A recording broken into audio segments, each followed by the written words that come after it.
शकट भंजन। सुखदेव जी वर्णन करते हैं, राजन, श्री कृष्ण ने जब शक्टासुर का वध किया तब उनकी आयु 108 दिन की थी।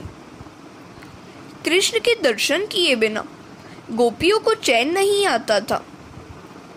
वे प्रातःकाल ही कन्हैया का दर्शन करने आ जाती थी।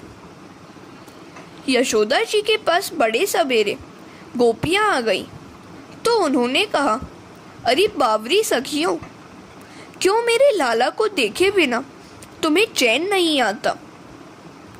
वह तो सोया हुआ है। इतनी जल्दी क्यों आ गई तुम सब? उसे देखना हो तो देख लो, किंतु हाँ, वहां पर जोरों से बातें मत करना, नहीं तो वह जग जाएगा। गोपियां कन्हैया को देखकर आनंद विभोर हो गईं। एक ने कहा, सोया हुआ कन्हैया कितना सुंदर दिखाई देता है। एक ने कहा, लाला के केश कैसे घने सांवले हैं। दूसरी ने कहा, उसकी उंगलियां कैसी कोमल है। तो एक गोपी ने कहा, लाला के चरण ऐसे कोमल हैं कि पखारने का मन होता है। एक गोपी लाला की आंखों की बात करने लगी, तो दूसरी अधरोष्ट की लालिमा की। ये बातें गोपियां नहीं, भक्ति कर रही थी। गोपियां तो भक्ति मार्ग की आचार्या हैं। भक्ति किस तरह की जाए, वह गोपियों ने ही दिखाया है। यदि तुम्हें भक्ति करनी हो तो परमात्मा के अंग अंग का चिंतन करो। कृष्ण के सभी अंगों में दृष्टि को स्थिर करना भी भक्ति है। स्वरूपासक्ति के बिना भक्ति फलवती नहीं हो पाती। भगवान का स्वरूप चित्त हृदय में उतारो। भगवान का आकार मन में जम जाता है तो दर्शन में बड़ा आनंद आता है। जब तक भगवान के स्वरूप से आसक्ति नहीं हो पाती, तब तक संसार की आसक्ति से छुटकारा नहीं मिल पाता। श्री कृष्ण ने जब अपने सौंदर्य तीर्थ से गोपियों की दृष्टि को और बांसुरी के मधुर वादन से कानों को आकर्षित कर लिया, तब वे आनंद विभोर हो गई थी। गोपियां कृष्ण की ही बातें करती थी, कथा सुनती थी। कृष्ण लीला में, कृष्ण कथा में जगत की विस्मृति हो जाती है। भगवान कहते हैं कि जो व्यक्ति उनका भजन और सेवा करता है, उसके प्रति उन्हें बड़ा स्नेह हो जाता है। जब यादवों का विनाश हुआ था, तब कृष्ण की आंखों से आंसू की एक बूंद तक नहीं टपकी थी। लाला के करवट बदलने पर अंग परिवर्तन नाम का उत्सव मनाया जाए। परमात्मा को घर में पधराने के बाद हमेशा उत्सव करते रहोगे तो वे हमेशा तुम्हारे घर में रहेंगे। भगवान श्री कृष्ण के उत्सव के दिन मन, शक्ति और वाणी का सदुपयोग करो। भगवान का स्मरण भी सारे दिन करते रहो। उत्सव के दिन प्रभु सेवा में ध्येयबान तक भुला देना चाहिए। इस दिन अपनी आंखों से प्रभु प्रेम की व्याकुलता में अगर 2 बूंद आंसू भी न गिर सके तो उत्सव मनाना व्यर्थ ही होगा। उत्सव के दिन विद्वान, वेद ज्ञाता, सच्चरित्र ब्राह्मण का सम्मान करो। केवल रिश्तेदारों को ही नहीं, गरीबों को भी भोजन दो। गरीबों को संतुष्ट करने से प्रभु प्रसन्न होते हैं। सच्चे साधु सन्यासी को भी भोजन कराना। स्वयं भी भोगोपयोग करते रहने के बदले जरूरत वालों को भी कुछ न कुछ देकर पुण्य प्राप्त करो। हरे कृष्णा। उत का अर्थ है ईश्वर और सव का अर्थ है प्राकट्य। तो उत्सव का अर्थ हुआ ईश्वर का प्राकट्य। जब ईश्वर का हमारे हृदय में प्राकट्य होता है, वह उत्सव ही है। उत्सव मात्र जीव के लाड़ प्यार के लिए नहीं, परमात्मा के साथ एक होने के लिए किया जाए। उत्सव तो प्रभु के साथ तल्लीन होने के लिए मनाना है। यशोदा ने अंग परिवर्तन उत्सव मनाना चाहा। उन्होंने सोचा, यह तो ठीक है कि मैं हर रोज ब्राह्मणों की पूजा करती हूँ, किंतु जिन गोप गोपियों के आशीर्वाद से पुत्र मिला है, उन्हीं की आज मैं पूजा करूंगी। यशोदा ऐसा नहीं कहती कि गरीबों को दान करना है। प्रत्येक जीव ईश्वर का ही अंश है, ईश्वर का ही पुत्र है। किसी जीव को गरीब कहने से ईश्वर बुरा नहीं मानेंगे क्या? नम्रता पूर्वक, दीनता पूर्वक आंखें झुकाकर दान किया जाए। लेने वाला भी एक जीव है, उसके हृदय में भी परमात्मा ही का वास है, ऐसा समझकर दान दो। इसी कारण से तो यशोदा दान करने की नहीं, पूजा करने की, सम्मान करने की बात करती हैं। सहायता करना एक बात है और पूजा करना दूसरी बात है। दोनों में भावात्मक अंतर है। कन्हैया के प्राकट्य के दिन यशोदा जी गोपियों को उपहार देने गई थी, तो उस दिन गोपियों ने कहा था, आज तो हमें कुछ लेना नहीं, कन्हैया को देना चाहिए। उन्होंने उस दिन कुछ भी नहीं लिया था।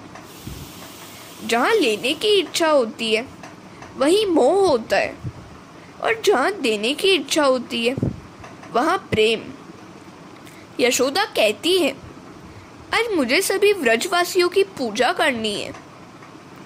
उन्होंने सारे गांव को आमंत्रण दिया। नंद जी ने भी कहा, बिना संकोच दे दो। जब से कन्हैया घर में आया है, खबर तक नहीं होती है कि घर में कौन लक्ष्मी रख जाता है। लक्ष्मी जी तब चली जाती है जब मनुष्य उनका दुरुपयोग करने लगता है। जीवन में एक अवसर ऐसा भी आता है जब भाग्य अनुकूल होता है, भाग्योदय होता है। ऐसे समय बड़े प्रेम से दान करना, निसंकोच देते रहो। जो भी दोगे वह दुगना होकर वापस आएगा, और जब भाग्य प्रतिकूल होगा तब संपत्ति को संजोए रखने का लाख प्रयत्न करोगे तो भी सब कुछ चला जाएगा। भाग्य प्रतिकूल हो जाने पर धर्मराज युधिष्ठिर भी दरिद्र हो गए थे और उन्हें वन में भटकना पड़ा था।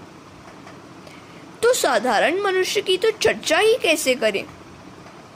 नल राजा को कभी सब कुछ गवा देना पड़ा था। जो भी मिले सत्कर्मों में खर्च करते रहो, सुपात्र को दान देते रहो।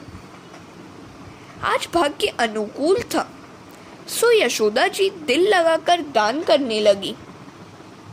पीतांबर, साड़ी और आभूषण का ढेर लुट गया। हरे कृष्णा। यशोदा ने सोचा कि कन्हैया के सो जाने पर मैं अच्छी तरह दान दे सकूंगी। अगर वह जागा रहा तो मुझे उसे गोद में लेकर बैठे रहना पड़ेगा और सेवक सम्मान करते रहेंगे। सभी दान की अपेक्षा मानदान श्रेष्ठ है। वे सोच रही थी कि यदि कन्हैया जागता ही हो तो मैं सभी का आदर कैसे कर पाऊंगी। जब गरीबों और पवित्र ब्राह्मणों का सम्मान किया जाता है तो परमात्मा को बड़ा आनंद होता है। ईश्वर जब किसी को संपत्ति देते हैं तो ऐसी भी आशा करते हैं कि वह दूसरों का पालन पोषण करे।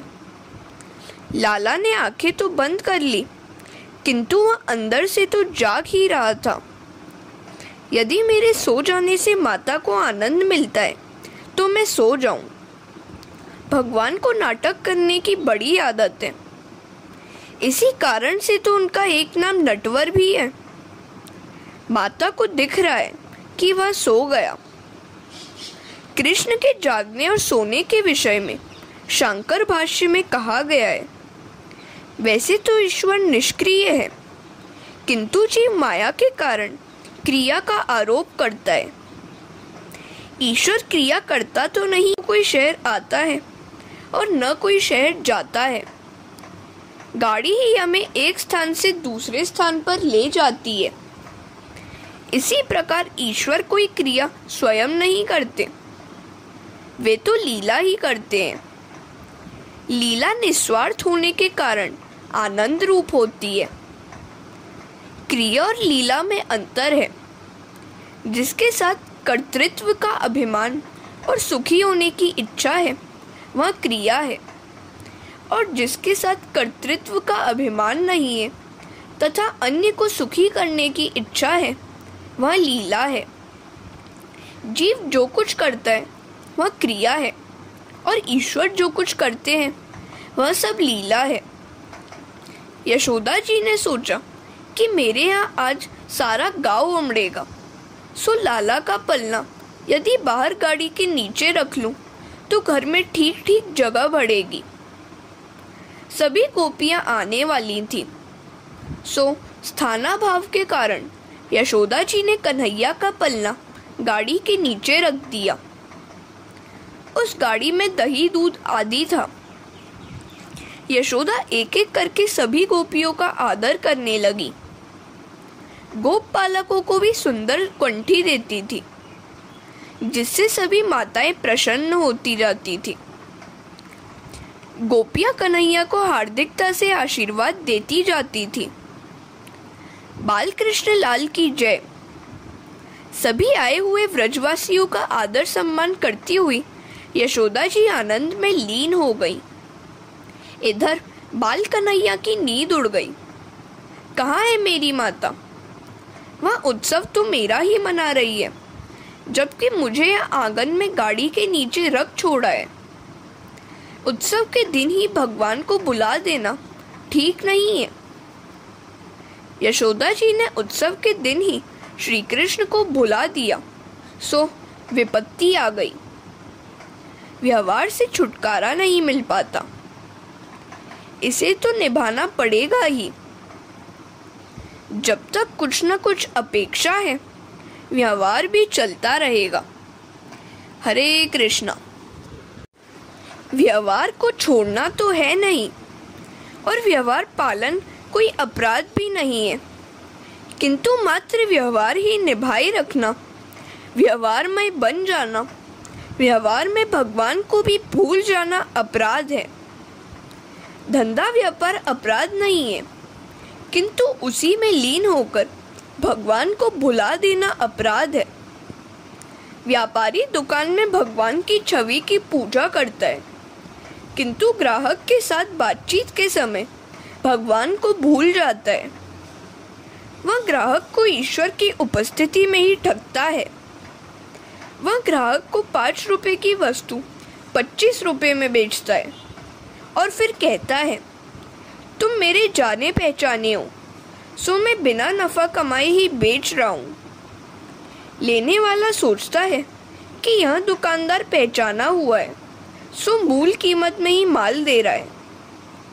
ग्राहक बेचारा क्या जाने कि असली भाव, मूल कीमत का अर्थ व्यापारी तो कुछ और ही कर रहा है। दुकानदार का मतलब है, तुम पड़वानो अने हूँ तरवानो, अर्थात तुम गिरोगे और मैं तर जाऊंगा।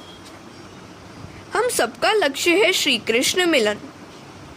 इस लक्ष्य को हमेशा ध्यान में रखकर ही सारा व्यवहार निभाते चलो। ज्ञानी महात्मा भी व्यवहार तो करते ही हैं, किंतु ईश्वर को वे कभी नहीं भुलाते। गोपियों को सम्मानित करने में यशोदा जी श्री कृष्ण को भूल गईं। कई लोग ऐसे हैं जो उत्सव के समय ठाकुर जी को ही भूल जाते हैं। अरे, ठाकुर जी के निमित्त ही तो उत्सव है, फिर उन्हें ही क्यों भूल जाते हो? व्यवहार का कारोबार करते करते भी ठाकुर जी को निहारना चाहिए। घर के कामकाज करते समय भी दृष्टि ठाकुर जी से ही लगी रहनी चाहिए। जब कोई मेहमान हमारे घर पर आए तो उनको प्रसन्न करने के लिए हम उनसे बार बार बातचीत करते हैं। अन्य सभी कामकाज करते समय भी हमारा ध्यान तो मेहमान से ही लगा रहता है। तब यह तो ठाकुर जी हैं। उनके आगमन पर हमारा मन और ध्यान उन्हीं के साथ ही लगा रहना चाहिए। प्रभु सेवा का कोई अंत ही नहीं है। देह विलय होने पर ही सेवा की समाप्ति होती है। सत्कर्म करने में तो हमेशा असंतुष्ट ही रहो। जीते जी सेवा की समाप्ति करने वाला व्यक्ति सच्चा वैष्णव नहीं है। गोपियों का सम्मान करने में यशोदा जी ने लाला को भुला दिया तो उसे बुरा लगा। लाला ने मजाक करने की सोची, वह रोने लगा, किंतु माता को सुनाई ही नहीं देता था। वह हाथ पांव हिलाता हुआ रोने लगा। रोते रोते उसने देखा कि गाड़ी पर पूतना का भाई शक्टासुर आ बैठा है। शक्टासुर अपनी बहन पूतना की मृत्यु का बदला लेने के लिए आया था। कृष्ण ने सोच लिया कि यह शक्टासुर भी कंस की कठपुतली ही है। लाला ने जोर से गाड़ी को एक लात लगा दी तो गाड़ी उलट गई। दूध दही आदि सब कुछ जमीन पर बिखर गया और शक्टासुर भी गाड़ी के नीचे दबकर मर गया। यह ऐसा भांजा है जो कंस मामा के सभी खिलौनों को तोड़ फेंकता है। हरे कृष्णा। गाड़ी उलट गई तो बड़ा धमाका हुआ। सभी दौड़े हुए आए। बालकों ने बताया कि लाला की लात ने इस गाड़ी को उलट दिया। इस प्रसंग में भी एक रहस्य है। यदि तुम भी प्रभु को अपनी संसार गाड़ी के नीचे रखोगे तो तुम्हारी गाड़ी भी वे उलट देंगे। मुख्य वस्तु को गाड़ी के ऊपर रखो और गौड़ को गाड़ी के नीचे। जिसके जीवन में प्रभु का स्थान गौड़ है उसकी संसार गाड़ी उलट ही जाती है। गृहस्थाश्रम भी एक गाड़ी है और पति पत्नी उसके पहिए। इस गाड़ी पर श्री कृष्ण को पधराओ। जीवन रथ के सारथी हैं श्री कृष्ण। इस जीवन रथ के अश्व हैं हमारी इंद्रियां। प्रभु से प्रार्थना करो, हे नाथ, मैं आपकी शरण में आया हूँ। जिस प्रकार आपने अर्जुन के रथ का संचालन किया था उसी प्रकार आप मेरे जीवन रथ के सारथी बने और मुझे सन्मार्ग पर ले जाएं। जिसके शरीर रथ का संचालन प्रभु के हाथों में नहीं है उसका संचालन मन करता है और मन एक ऐसा सारथी है जो जीवन रथ को पतन के गर्त में फेंक देता है। यदि तुम्हारी गाड़ी परमात्मा के हाथ में नहीं है तो इंद्रिया रूपी अश्व उसे पतन के गड्ढे में गिरा देंगे। अर्जुन की जीत इसी कारण से हुई थी कि उसने परमात्मा को सारथी पद दिया था, मन को नहीं। कुछ लोग मानते हैं कि यह छुट्टी है तो बस सारा दिन अच्छा खाएंगे, पिएंगे और सोए रहेंगे। वह तो कुंभकर्ण सी बात हुई। ऐसा कभी न किया जाए। रविवार तो वीर होने का वार है। रविवार के दिन तेल मिर्च चटनी आदि खाने के बदले दूध और चावल खाना। सारा सप्ताह बहुत कुछ खाया है, सो छुट्टी के दिन तो सात्विक आहार ही किया जाए और दिन भर जपमाला फिराई जाए। रविवार के दिन ब्रह्मचर्य का पालन करो। रविवार के दिन एक गृहस्थ कथा श्रवण करने चला तो उसका पुत्र रोने लगा। पत्नी ने कहा, यह बच्चा जब रो रहा है तो तुम्हारा कथा में जाना ठीक नहीं है। उसे रोता हुआ छोड़कर कथा में जाओगे तो कौन सा पुण्य कमाओगे। तो उस गृहस्थ ने सोचा, मैंने सुना है कि किसी के दिल को व्यथित करना अच्छा नहीं है। मैं यदि कथा में जाऊंगा तो मेरी पत्नी को दुख होगा। उसने ऐसा सोचकर कथा में जाने की बात छोड़ दी। अच्छा होता अगर वे सब घर में ही रहकर विष्णु सहस्त्र नाम का पाठ करते, किंतु उन्हें याद आया कि अमुक फिल्म का यह अंतिम सप्ताह है। कथा तो रोज रोज होती रहेगी, किंतु यह फिल्म तो चली जाएगी। और वे सब कथा में जाने के बदले फिल्म में जा बैठे। पति पत्नी का संबंध केवल विलासिता के लिए नहीं, प्रभु भजन के लिए भी है। गृहस्थ के जीवन में काम सुख नहीं, भगवत सेवा ही मुख्य है। मनुष्य के जीवन में भोग की नहीं, भगवान की ही प्रधानता होनी चाहिए। गाड़ी किसी टेढ़े मेढ़े रास्ते पर जाते ही उलट जाती है। भगवान को गाड़ी के नीचे नहीं, ऊपर ही बिठाओ। हरे कृष्णा। यशोदा जी ने भगवान को तो गाड़ी के नीचे रख दिया और दूध, दही, माखन आदि सांसारिक भोग पदार्थ गाड़ी में रख दिए। उन्होंने भगवान को गौण स्थान दिया और सांसारिक भौतिक पदार्थों को मुख्य। सो सारी गाड़ी ही उलट गई। तुम्हारे जीवन में काम सुख प्रधान बनेगा और भगवान गौण, तो तुम्हारा जीवन रथ उलट ही जाएगा। काम, लोभ आदि ही तो शक्टासुर है। भगवान को गाड़ी के नीचे रखोगे तो शक्टासुर गाड़ी पर सवार हो जाएगा। दूध, दही, माखन आदि भोग पदार्थ के प्रतीक हैं। जिसके जीवन में भौतिक पदार्थों की प्रधानता है, उसकी जीवन गाड़ी पर शक्टासुर सवार हो जाता है। दाम्पत्य जीवन में धर्म का ही प्राधान्य होना चाहिए। पत्नी को काम पत्नी नहीं, धर्म पत्नी कहा गया है। प्राथमिकता धन और काम सुख को नहीं, धर्म को दी जाए। जब से हमने धन को ही सब कुछ मान लिया है, तब से जीवन में से शांति गायब हो गई है। धन को मुख्यता देने से सदाचार चला गया है। धन की अपेक्षा संयम और सदाचार ही अधिक सुखदायी है। धन यदि मर्यादा से बाधित होगा तो शांति आएगी।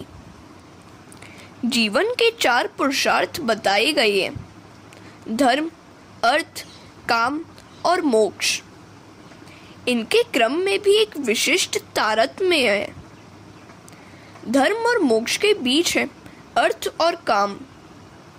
अर्थ और काम की प्राप्ति धर्म और मोक्ष की मर्यादा में रहकर ही की जाए।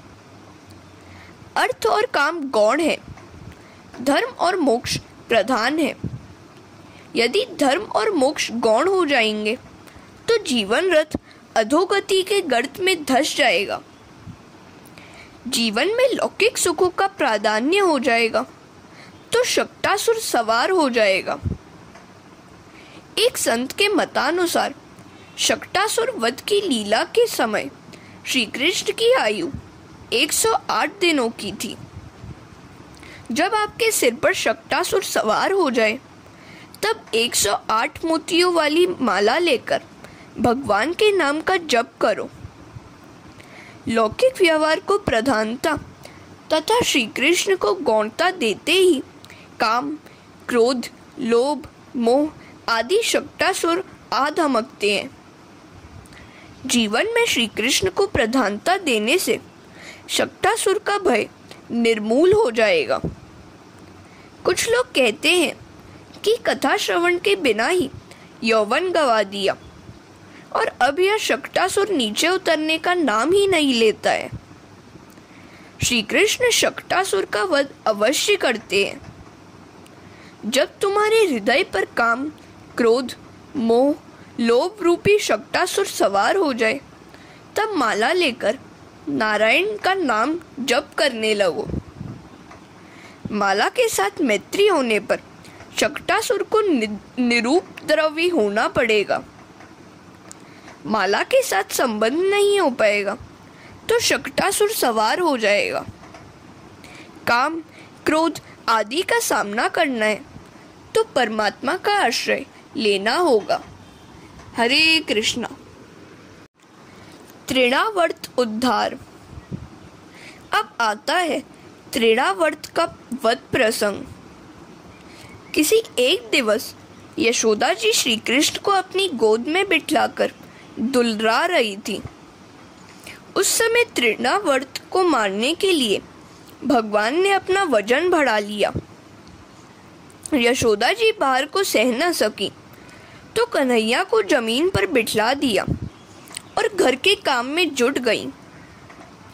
तृणावर्त बवंडर का रूप लेकर आया और श्री कृष्ण का हरण करके आकाश में उड़ चला। भगवान ने अपना वजन बढ़ा दिया और उन्होंने तृणावर्त को पकड़ा।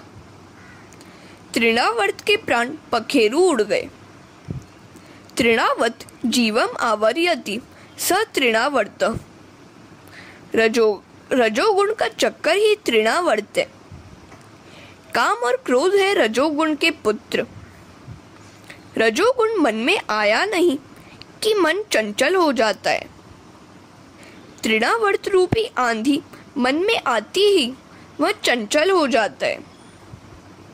बुद्धि जब ईश्वर से विमुख हो जाती है तब तृणावर्त रजोगुण मन में घुस जाता है और उसे चंचल बना देता है।